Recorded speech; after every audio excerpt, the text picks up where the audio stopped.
Hello everyone. Today we will continue with the next part of the chapter that we were discussing in the previous lecture, money and credit. So in the previous lecture we had studied till the role of central bank and its functions. Now today we will start from the commercial banks.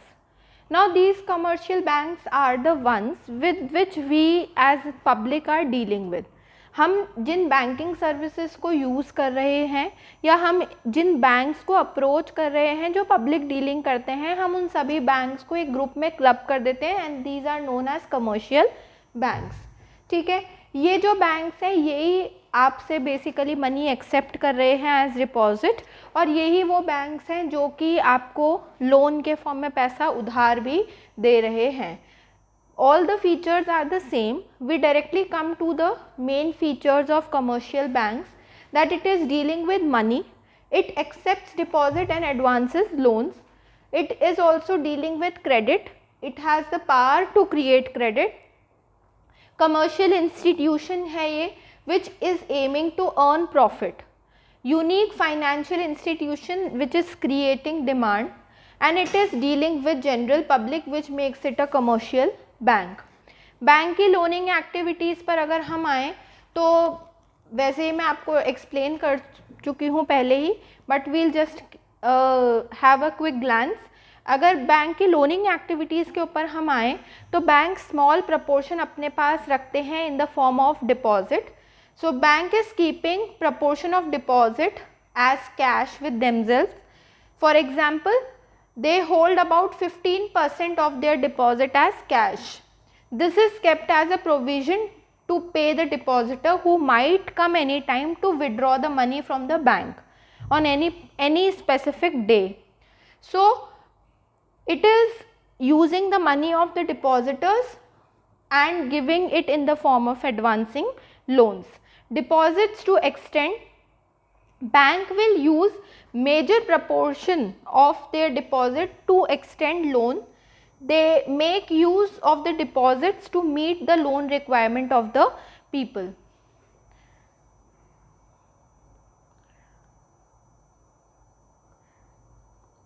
ठीक है, ये तो mediator का point हम discuss कर चुके हैं. डेब्ट ट्रैप एक इम्पॉर्टेंट क्रेडिट की प्रॉब्लम है फॉर सम पीपल. कैसे? हमने सपोजिडली कि लोन लिया, we are not able to fulfil और रीपे दैट लोन बैक. ठीक है, तो क्या होगा कि हमने लोन तो कुछ कंडीशंस उधारने के लिए लिया था या हमने कुछ अपनी प्रॉब्लम सॉल्व करने के लिए उधार लिया था, बट इंस्टेड क्या होता है, सिचुएशन रिवर्स हो जाती है. That you are since unable to pay your first loan, so you are caught in a डेब्ट ट्रैप. आप उधारी के एक ट्रैप में फंस चुके हो.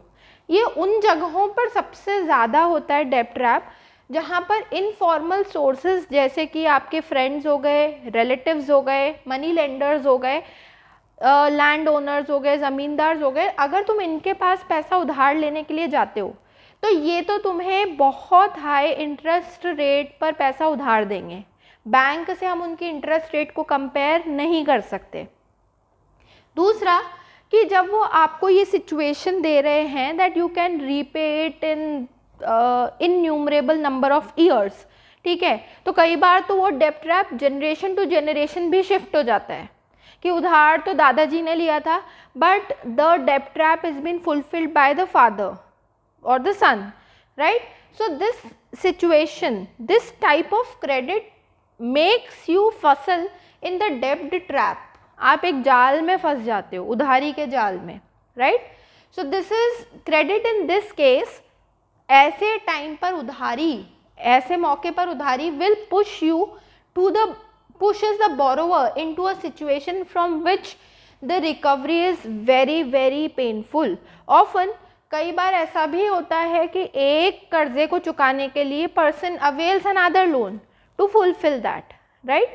So this condition is known as debt trap. ठीक, आगे बढ़ते हैं. तो क्रेडिट का क्या रोल है डेवलपमेंट में?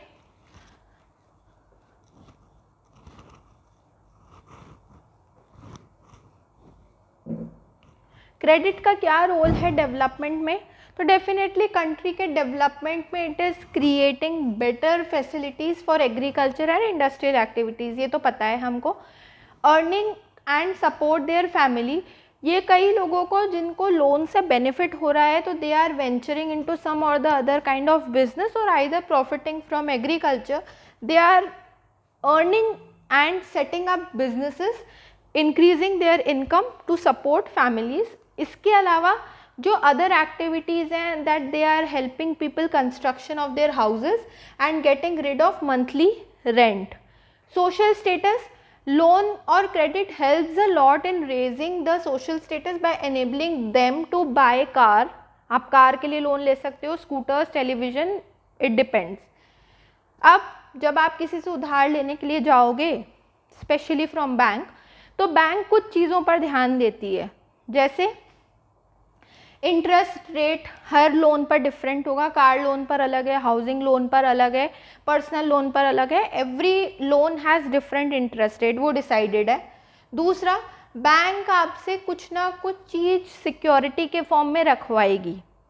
10 लाख का है तो 10 लाख बराबर आपको कोई चीज़ मॉर्टगेज करनी पड़ेगी, गिरवी रखनी पड़ेगी, आपको तब 10 लाख का लोन दिया जाएगा। सिक्योरिटी रीजंस है, कभी हम भाग जाएं, नहीं पे करें तो बैंक थोड़ी 10 लाख का लोन का लॉस बेयर करेगी, राइट। तो वो अपने पास कुछ भी चीज़ सिक्योरिटी के फॉर्म में रखवाती, वो अपन पढ़ेंगे कि क्या क्या है। तो उसको हम बोलते हैं कोलैटरल, उसको बोला जाता है कोलैटरल। बैंक साथ के साथ पूरा प्रॉपर डॉक्यूमेंटेशन करवाती है, आपको सारे डॉक्यूमेंट्स अपने सबमिट करने पड़ेंगे, ठीक। ये सब जो रिक्वायरमेंट्स है, आपका मोड ऑफ रीपेमेंट क्या होगा, आपके बैंक के खाते से कटना चाहिए, आप इस फिक्स डेट पर आओगे, आपका मोड ऑफ रीपेमेंट क्या है। ऑल दीज टुगेदर 1 2 3 4 ये 4 चीज़ें मिलाकर कंप्राइज करती हैं जिसको हम बोलते हैं terms of credit. It can vary substantially from one credit agreement to another, ये depending upon the nature of the lender पर भी हो सकती है, बोरोवर। अब कोलैटरल को हम इंडिविजुअली डिफाइन करें कि हम क्या क्या चीज़ें गिरवी रख सकते हैं। तो collateral is basically an asset that I am owning right now, the borrower owns right now, जैसे कि लैंड हो गया, building, vehicle, livestock, deposit with banks, at sometimes it can be gold, ठीक है। And the borrower is using this as an guarantee to the lender until the loan is repaid। Bank उसको assurance के form में मानती है कि अगर तुम रीपे नहीं कर पाए तो हम ये चीज़ को सेल करके और अपना पैसा पूरा निकाल लेंगे। If the borrower fails to repay, ठीक है, the lender has the right to sell the asset or collateral to obtain the payment. Property such as land, titles, deposit with bank, livestock, ये common examples हैं जो कि collateral के use करे जाते हैं। अगेन एन इम्पॉर्टेंट डेफिनेशन, ठीक है।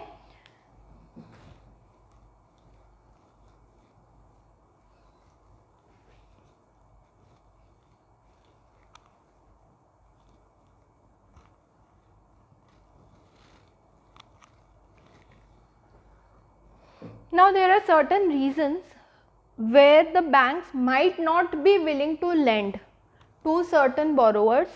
अगर आपके कोई डॉक्यूमेंट्स में कमी है तब भी आपको नहीं लोन दिया जाएगा, ठीक है। सर्टिफिकेट, कई लोग अपने इनकम का सर्टिफिकेट प्रोड्यूस नहीं कर पाते, इट इज़ इम्पॉर्टेंट, तो इसीलिए बैंक उस कंडीशन में भी लोन नहीं देगी।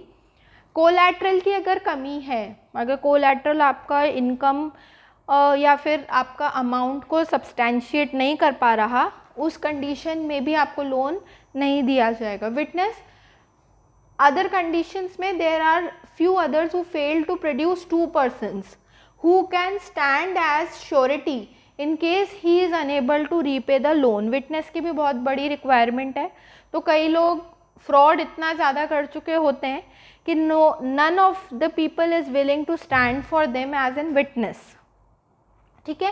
तो ये भी एक सिचुएशन है।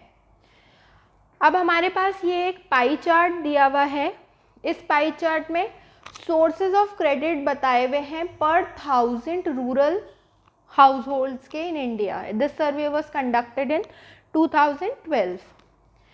अगर इस पाई चार्ट से हम चलें तो गवर्नमेंट सेक्टर से लोन लेने वाले लोगों की संख्या है 1%, ये हम रूरल हाउस होल्ड की बात कर रहे हैं, ठीक है।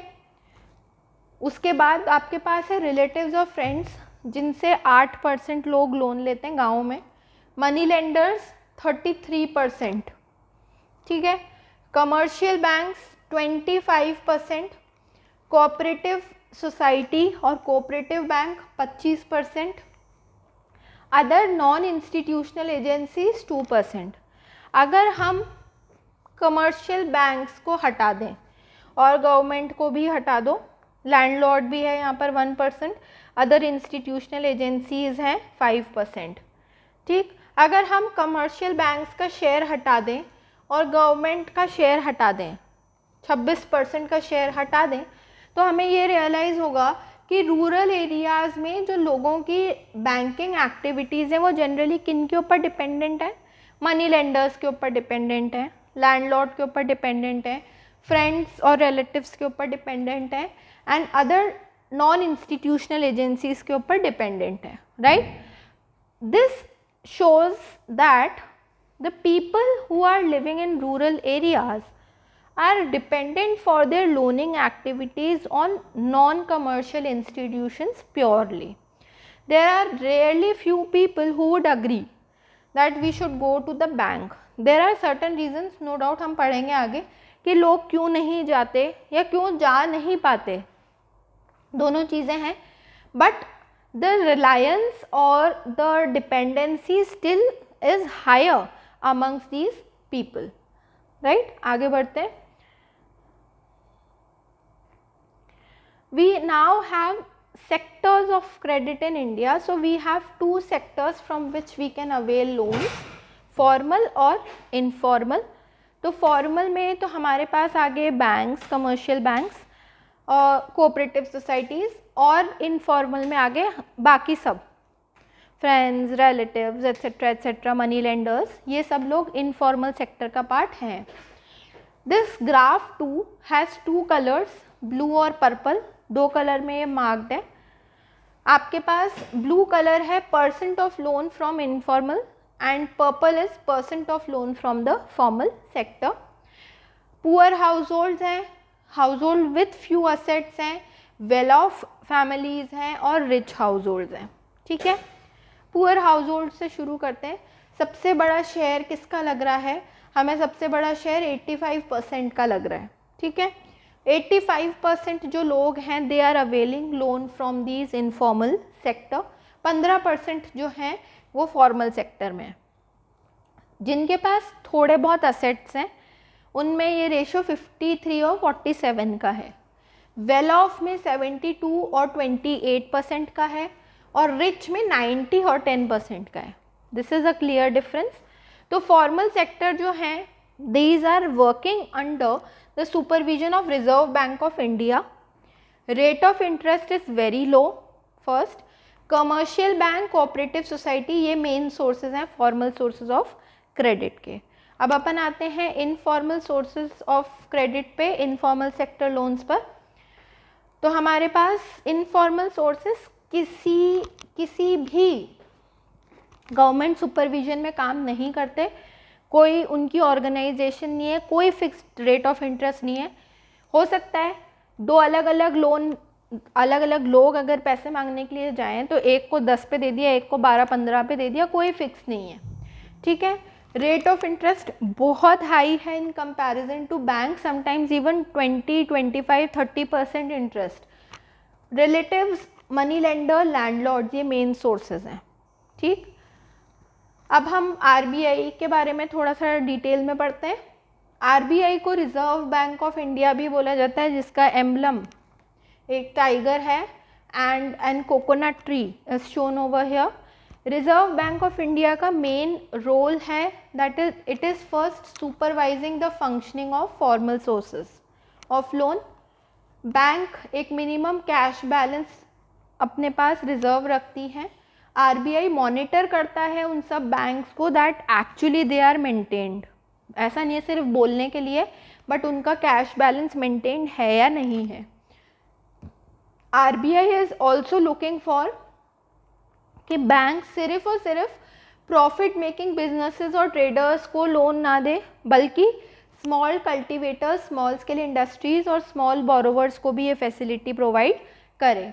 पीरियोडिकली बैंक को सबमिट करनी पड़ती है इंफॉर्मेशन कि RBI को कि कितना उन्होंने लेंडिंग करी है, to whom and at what interest rate.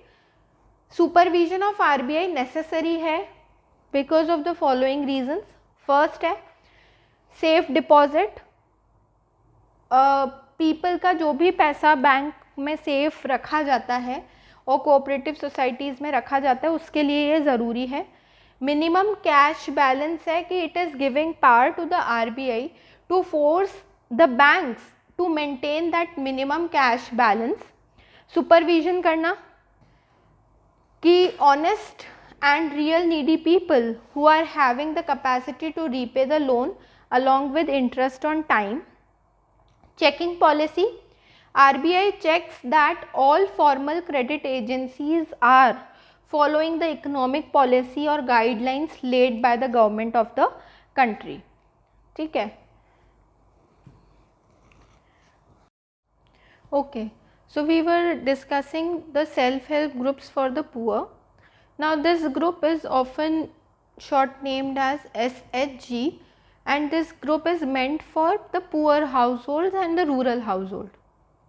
इस ग्रुप में जनरली 15 से 20 मेंबर्स को रखा जाता है, 15 to 20 members are kept and most probably they belong to the same village. ठीक है, इसका मेन मोटिव ये है कि सेल्फ हेल्प ग्रुप्स के through basically they are pooling in their own money. It can vary, the amount can vary from 25 to 100 rupees. ज़रूरी नहीं है कि हर कोई 100 ही रुपये दे और हर कोई 25 ही दे। It can vary from this amount depending upon the ability of the people and the strength of the group. ठीक है, ये जो सेल्फ हेल्प ग्रुप है it is basically helping people in providing loan in time of distress, कि जब banks के पास approach नहीं कर सकते उस कंडीशन में अगर लोन चाहिए तो ये लोग कहाँ जाएंगे, तो मनी लेंडर या उनसे लोन लेने से बेटर है that they avail loan from this self help group. Also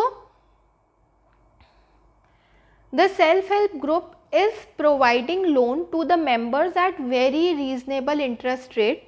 बहुत रीजनेबल इंटरेस्ट रेट पर ये लोन प्रोवाइड कर रहे हैं।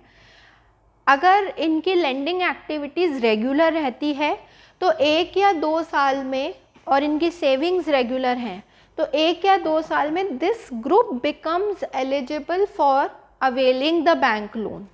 ठीक है, लोन जो सैंक्शन किया जाता है वो ग्रुप के नाम पर सैंक्शन किया जाता है, किसी इंडिविजुअल के नाम पर नहीं। And the main motive is to create self-employment. Interestingly, many of the people who have joined the self-help group are women.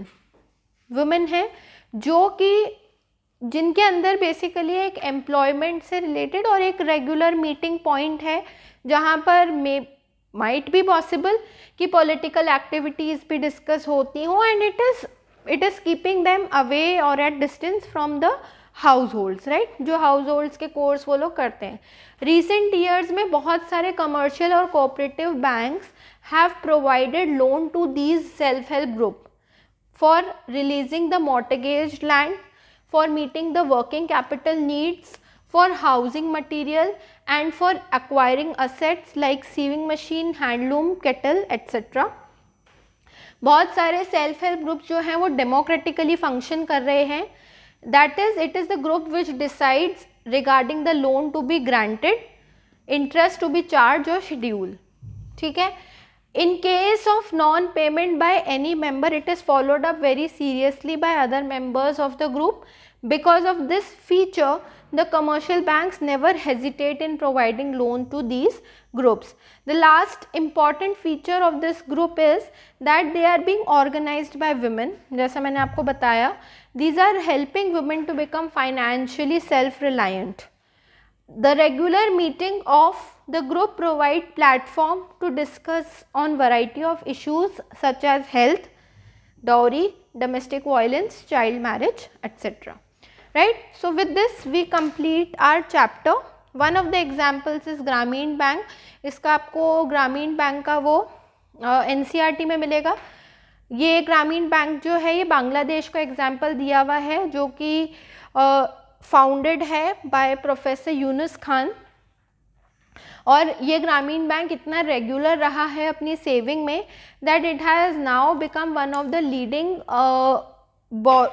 The leading institution which is lending money to the people, right? So the example of Grameen Bank is given in your NCERT. So with this we complete the chapter and we will discuss the question answers in the next lecture. Thank you everyone.